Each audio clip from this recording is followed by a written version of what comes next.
Écoutez le ministre de la Défense française depuis sa position en Côte d'Ivoire, il parle de l'armée ivoirienne, de la coopération ivoiro-française. Ensuite écoutez un cadre du RHDP qui répond au ministre Koné Katinan. Il est à saluer les efforts remarquables qui sont accomplis par le président Ouattara, par son gouvernement, par les forces armées de Côte d'Ivoire dans la montée en puissance de l'appareil de sécurité ici en Côte d'Ivoire.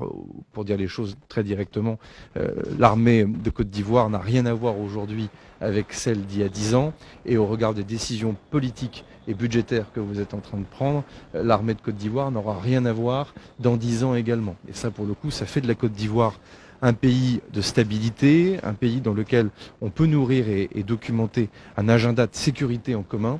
Et donc le rôle de puissance d'équilibre régional de la Côte d'Ivoire s'établit de plus en plus, et c'est évidemment quelque chose de très précieux.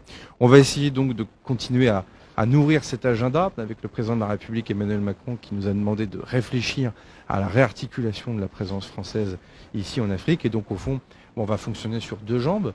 Une jambe qu'on pourrait qualifier de ressources humaines, formation, la capacité pour l'armée française d'apporter encore plus à son partenaire ivoirien, avec évidemment des modules de formation sur lesquels on aura l'occasion de s'exprimer, puisque les deux chefs d'État auront à valider la feuille de route que nous sommes en train de bâtir avec mon homologue, avec le ministre d'État. Donc ça, c'est un premier volet, et il est important, y compris d'ailleurs sur des fonctions de combat futures. On ne peut pas aujourd'hui ignorer les enjeux du cyber, du spatial, les enjeux qui sont liés aux drones. Donc là, c'est une véritable montée en puissance mutuelle pour nous épauler que nous allons conduire. Et puis effectivement, deuxième jambe, une jambe plus capacitaire, je viens de le citer, évidemment sur les équipements. C'est vrai pour les équipements pour l'armée de l'air, c'est vrai également pour les équipements terrestres, sur lesquels ce matin nous avons pu échanger sur des enjeux de partenariat, sur lesquels moi je vais demander à notre industrie de défense, à notre délégation générale pour l'armement, de faire un tour de table et peut-être de dépêcher dans les semaines qui viennent, monsieur l'ambassadeur que je salue, un panel en tout cas d'entrepreneurs français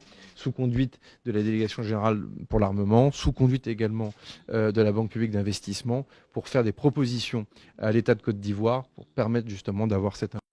J'ai écouté Koné Katinan.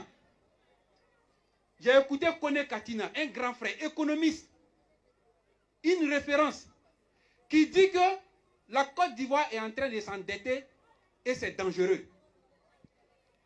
Donc je vais lui dire que les mêmes qui leur ont prêté l'argent quand ils étaient au pouvoir jusqu'en 2010, ce sont les mêmes là qui nous prêtent l'argent aujourd'hui.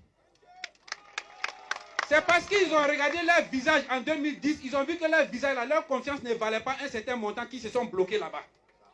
C'est parce que Alassane Ouattara, son visage vaut 30 000 milliards, qu'ils peuvent donner 30 000 milliards. Est-ce que vous avez compris?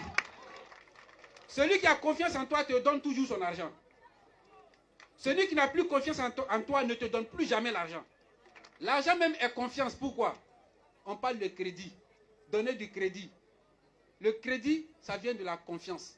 Tant que je ne t'accorde pas de crédit, ça y est, je ne t'accorde pas donc de confiance, je ne peux pas te faire crédit. Je ne peux pas te donner de l'argent.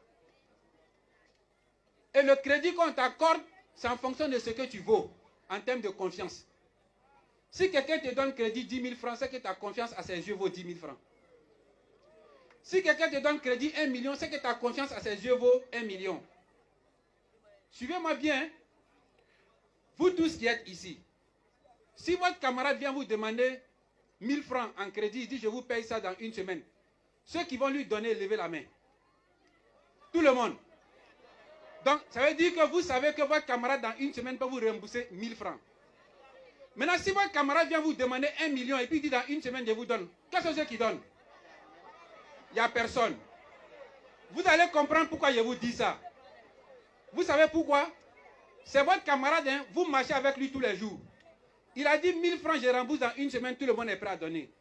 Il a dit 1 million, je rembourse dans une semaine, personne n'a levé sa main. C'est comme ça que les pays fonctionnent. Ça, c'est pour toi, grand frère Katina Koné. Tu es allé à l'école avant moi, tu as fait économie, il ne faut pas faire, on va t'humilier.